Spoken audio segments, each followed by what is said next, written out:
ఆంధ్రప్రదేశ్ రాజధాని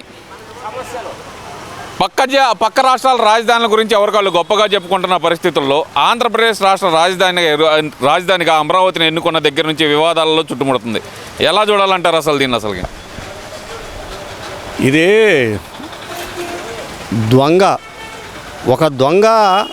ఒక 5 సంవత్సరాలు భరించారు ఈ ఆంధ్ర రాష్ట్రం. ఎందుకంటే ఆయన ప్రతిపక్ష నాయకుడిగా ఉన్నప్పుడు ప్రజల కోసం ఏదో పెద్ద పోరాటం చేస్తాను, ప్రజలకు సేవ చేస్తాను, ఈ అమరావతి 30,000 ఎకరాలు చదివితే ఇంకో 10,000 ఎకరాలు తీసుకోవాల్సిందిగా ప్రభుత్వాన్ని ఆయాలున్న ప్రభుత్వం తెలుగుదేశం ప్రభుత్వాన్ని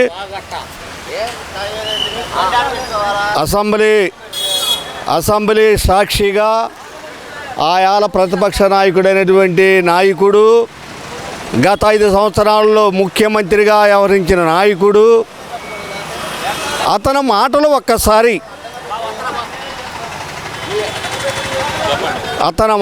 ఒక్కసారి రిసీవ్ చేసుకోవాల్సిందిగా ప్రజలను కోరుకుంటున్నాం. ప్రజలు దాన్ని రిసీవ్ చేసుకోవాల్సిందిగా కోరుకుంటున్నాం. ఎందుకు ఈ దుష్ట ప్రచారం చేస్తున్నావు? పోయినసారి మీరు ప్రతిపక్షంలో ఉన్నప్పుడు ఇది ఫేకు కట్టడాలు, ఈడంతా సినిమా సెట్టింగుల్లో అసెంబ్లీ, కోర్టులు, ఇవన్నీ భవనాలు సినిమా సెట్టింగ్ వేసి ఇక్కడ పరిపాలన సాగిస్తున్నాడు అని ఎలాంటి దుష్ప్రచారం చేశారో ప్రతిపక్ష నాయకుడైతేనేమి, మాజీ ముఖ్యమంత్రి గారు అన్నీ ఆయన మాలాబందీ ఉన్నారు కదా, మహిళా నాయకురాలు రోజా కానించి, అంబటి రాంబాబు కానించి, పేర్ని రాణి కానించి, ఈ మధ్య ఒక ఆయన ఇప్పుడు సైలెంట్ అయ్యాడు. ఎందుకో ఆయన ఎన్టీఆర్కి వీరాభిమాని. కృష్ణా జిల్లాలో నేను తారక రామారావు వీరాభిమాని. హరికృష్ణకి నాకు ప్రాణభిక్ష పెట్టినోడు హరికృష్ణ అని చెప్పి గొప్పలో చెప్పుకున్నాంటి ఒక సన్న బియ్యం ఇస్తానన్న సన్నాసి. అది ఎవరో అందరూ తెలుసు, పేరు అక్కల ఆయన పేరు మనం చెప్పి అంత రెడీ చేసుకొని వస్తున్నాడు అంట. 3 నెలల్లో వస్తాడు 3 నెలల్లో వస్తాడు. ఈ 3 నెలల్లోపు ఇంకొక నెలలో సామాను ఎతికే వాళ్ళు ఎతుకుతున్నారు. టైం దగ్గరకు వచ్చింది. ఇప్పుడు టైం దగ్గరకు వచ్చిందంటే ఉదాహరణ చెప్తా. జూలై 1st వీక్లో సాక్షి డిబేట్లో ఒక వైఎస్ఆర్సీపీ దాంట్లో ఒక డిబేట్లో పాల్గొన్నాడు ఒక సామాజిక వర్గమైన వ్యక్తి. ఆయన అంటాడు, చంద్రబాబు నాయుడు గారు వస్తే వర్షాలు పడవు, చినుకు లేదు, జగన్మోహన్ రెడ్డి సిరిజల్లు రోజు పడతాయని చెప్పి ఒక వాగ్దానం చేశాడు. మనం ఇంతకుముందు చెప్పాం, ఈ 10 రోజులు ఆగునాయన నువ్వు ఇంట్లోంచి బయటికి రాకుండా కుంభవృష్టి కురిసి వాతావరణం చల్లబడిద్దని చెప్పి ఛానల్ ద్వారా నిర్మమాటకం చెప్పాం. అదే జరిగింది. ఇలా మన రాష్ట్రం కాదు, దేశవ్యాప్తంగా కుంభవృష్టి కురిసింది. ఈ కుంభవృష్టి కురిస్తే ఈ పేకు వీడియోలు తీస్తారు. ఈ పేకులో వీటిలో ఉంటే సాక్షికి మించిన వాళ్ళు ఎవడో లేడు. మరి ఆ రిపోర్ట్లు రాయటం కానీ, ఏదే పలానా ఎమ్మెల్యే పలానా రోజా నువ్వు ఇది మాట్లాడు.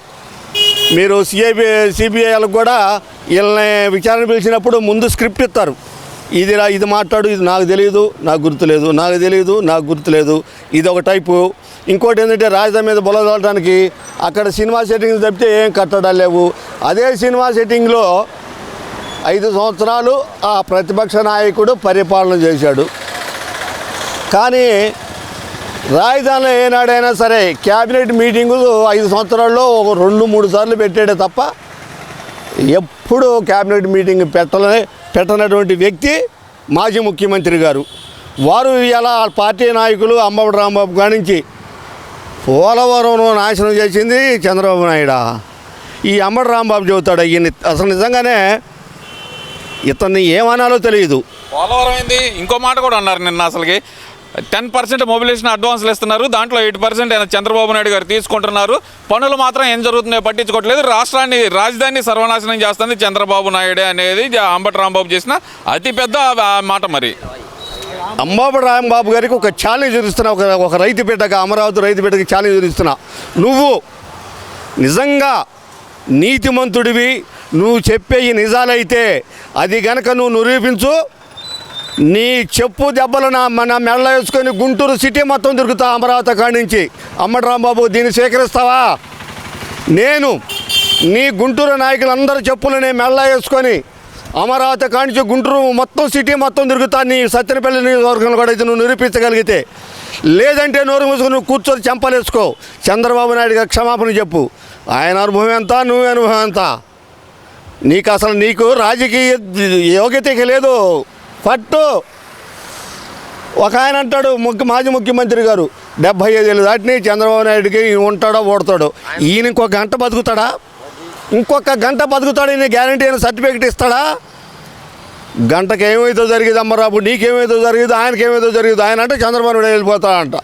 ఇదంతా కాదు, అసలు రాజధాని ప్రాంతాన్ని పదే ఈ అంబటి రాంబాబు గారు కానీ, గుంటూరు జిల్లా నాయకులు కానీ, కృష్ణా జిల్లా నాయకులు కానీ పదే మునిగిపోయిందని ఎందుకు ప్రచారం చేస్తున్నారు? అసలు ఈ సన్నాసులకి దారి లేదయ్యా. వానం పడింది ఇక్కడే కాదు, రాష్ట్రం మొత్తం. ఇప్పుడు తెలంగాణ ఎన్ని నదులు మూసినది కానీ మొత్తం ఎల్లవలో పారుతున్నాయా పొలాలు. ఇక్కడ పారుతున్నాయా? చంద్రబాబు నాయుడే కారణం అంటారేమో. ఇప్పుడు కరకట్ట ఇందు ముందు బుడిమేరు కరకట్ట మట్టి తోలింది ఎదవాలి ఎవరు? ఆ కట్టని మట్టి క్రేన్లతోటి అమరావతిలో రోడ్లు కూడా తోలుకెళ్ళిన ఘనులు ఎవరు? వైఎస్ఆర్ పార్టీలేగా, వాళ్ళే. అందరికీ తెలుసు అది ఆ నగ్న సత్యం. తోలుకెళ్తుంటే వాళ్ళ కమిషన్ వాళ్ళకి సాయంత్రానికి ప్యాలెస్కి వెళ్ళిపోవాలి డబ్బులు. ఆయనకేమో నష్టం? ఒక లెక్కరైందండి. ఇసుక కానించి లెక్కర కానించి, రేషన్ బియ్యం కానించి, ఆ మట్టి మాఫియా కానించి మొత్తం సాయంత్రానికి ఎవరికి ఎక్కడికి వెళ్ళాలో అక్కడికి వెళ్తాయి. అలాంటప్పుడు వీళ్ళు ఎందుకు మాట్లాడతారు? కరకట్ట మట్టి తోలింది వాస్తవం కదా, రోడ్లు క్రేన్లు పెట్టి తోలింది వాస్తవం కదా, అక్కడ పైపులు దొంగతనం వాస్తవం కదా. ఇవన్నీ ఏ గవర్నమెంట్లో జరిగినాయి? గత ప్రభుత్వంలో జరిగినాయి. అవి ఎవరు ఆస్తులు? ప్రభుత్వం ఆస్తులు ప్రజల ఆస్తిని కొల్లగొట్టింది ఎవరు? ఈ నాయకులే. ఇయ్యాల మళ్ళీ చంద్రబాబు నాయుడు అంటారా? నేను చెప్తున్నా కదా ఇందాకనే ఛాలెంజ్ అంబటి రాంబాబుకి. ఛాలెంజ్. అలాగే అంబటి రాంబాబు నేను ఛాలెంజ్ చేస్తున్నాడు. దమ్మున్నాళ్ళు ఎవరైనా సరే నాతో పాటు రావచ్చు, మునిగిన ప్రాంతం నేను చూపిస్తాను అంటున్నాడు. రమ్మనండి. మా ఎక్కడి దాకా ఎందుకు? ఈయన గుంటూరు పక్కన సత్రపల్లి 30-15 కిలోమీటర్లు అమరావతి రమ్మనండి. ఆయన అమరావతి వచ్చి అక్కడ ఖచ్చితంగా చూపించమని ఫోటో వీడియో తీసి. నీ సాక్షి పేపరే కాదు సరే, ఆంధ్రజ్యోతి వద్దు నీకు, ఈనాడు వద్దు, TV5 వద్దు, ఇంకా ఉన్నాయిగా, ఇంకా చాలా ఛానల్స్ ఉన్నాయి. వాళ్ళ దాట నువ్వు వీడియో తీపించు. నువ్వు చెప్పింది కనుక నిజమే అయితే నువ్వు నిలబడి ఆ నీళ్ళలో నడుములోతు నీళ్ళుంటే ఆ నీళ్ళలో నిలబడి నువ్వు జలకాలు ఆడి డ్యాన్సులు వేస్తావు కదా గమ్మగా. జలకాల ఆటలలో ఆ పాట పాడుతూ సాంగ్ వేసి నువ్వు చూపించు. నువ్వు చెప్పింది నిజమే నమ్ముతాం. అప్పుడు అమరావతి ఇక్కడ ఎందుకు చేస్తున్నాడో చంద్రబాబు నాయుడు చెప్పి మేము కూడా ప్రశ్నించుకుంటాం, నోరెత్తి మాట్లాడాం. అంటే ఇక్కడ నాకు ఒక విషయం అంటే నేను అడగొచ్చో లేదో కూడా నాకు తెలియదు. వైఎస్ రాజశేఖర రెడ్డి గారిని బాగా అభిమానిస్తారు మీరు. మరి అలాగే చూస్తే కనుక గతంలో కూడా చూసాం, చంద్రబాబు నాయుడు గారు కానీ వైఎస్ రాజశేఖర రెడ్డి గారు కానీ ఒకరు మొదలుపెట్టిన పని మరొకరు కంప్లీట్ చేయడం చూసాం. ఇప్పుడు గడిచిన 5 సంవత్సరాలు చూస్తే కనుక చంద్రబాబు నాయుడు గారు మొదలుపెట్టిన ప్రతి ఒక్క పని జగన్మోహన్ రెడ్డి ఆపారు. ఇప్పుడు మళ్ళీ ఆయన తిరిగి మొదలు పెడుతుంటే దానికి అడ్డంకులు సృష్టించే పరిస్థితి జగన్మోహన్ రెడ్డి కానీ వాళ్ళ నాయకులు కానీ చేస్తున్నారు. ఎలా చూడాలంటారు దీన్ని అంతా? అసలు ఇప్పుడు వాళ్ళ నైజం అదేనండి. అసలు వచ్చిందే దాంతో ప్రజలు ఒక్కసారి నమ్మారు. ఇప్పుడు మామూలు అద్దం చూస్తే మనిషి చిన్నగా అవపడతాడు కెమెరా ముందు. అదే భూతద్దంలో చూస్తే ఎలా అవపడతాడు? బాగా ఇదిగా అవపడతాడు.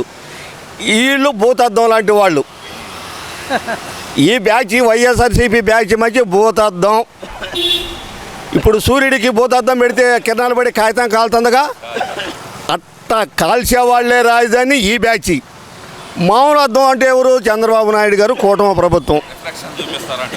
మరి అంతే. దాన్ని పెట్టు, నువ్వు కాగితం కాలిద్దా? కాలదగా నువ్వు 24 గంటలు అగ్గిలో పెట్టు.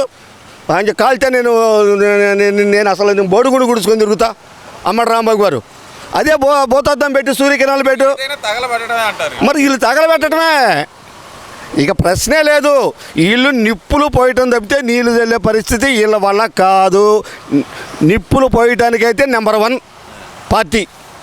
ఇప్పుడు ఈ మధ్య ఢిల్లీ ఉపరాష్ట్రపతికి ఎన్నికలు జరుగుతున్నాయి కదా. దీనికి మన కొమ్మినేని శ్రీనివాసరావు డిబేట్లో చెప్తాడు. ఇప్పుడు చంద్రబాబు నాయుడు ఒకప్పుడు కాంగ్రెస్లో ఇది చేయడు, ఒకప్పుడు బీజేపీని వ్యతిరేకించాడు, మళ్ళా బీజేపీతో పొత్తు పెట్టుకున్నాడు. ఈయన ఏది చేసినా ప్రజల కోసం తప్పితే తన స్వార్థం కోసం కాదు. కోట్లు కూడా పెట్టారు అని ఒక దుష్ప్రచారం చేస్తున్నారుగా. ఆయన కోట్లు ప్రభుత్వం డబ్బులు, ఈ పరిశ్రమలు అయితేనేమి, భూముల డబ్బులు అయితేనేమి కమిషన్ రూపంలో కనుక వచ్చినట్లయితే వీళ్ళు సాక్ష్యాలతో సహా చూపించగలిగిన నాడు వీళ్ళు నీతిమంతులు మనం అనుకుంటాం. అంతేగాని ఇలాంటి అవాకులు చవాకులు. ఇప్పుడు ఉపరాష్ట్రపతి గురించి నీకు మధ్యలో కొంచెం ఈ టాపిక్ వచ్చింది. ఇప్పుడు జగన్మోహన్ రెడ్డి గారు ఇండియా కూటమికి సపోర్ట్ ఇచ్చే అవకాశాలు 99% అవపడుతున్నాయి. జరిగేది ఇది. అది జరిగిన రోజు షర్మిల గారి పరిస్థితి ఏమిటి? ఈమె గారు అప్పుడు బీజేపీకి వెళ్ళటం ఖాయం, లేదా టీడీపీలోకి రావాల్సిందే పక్క.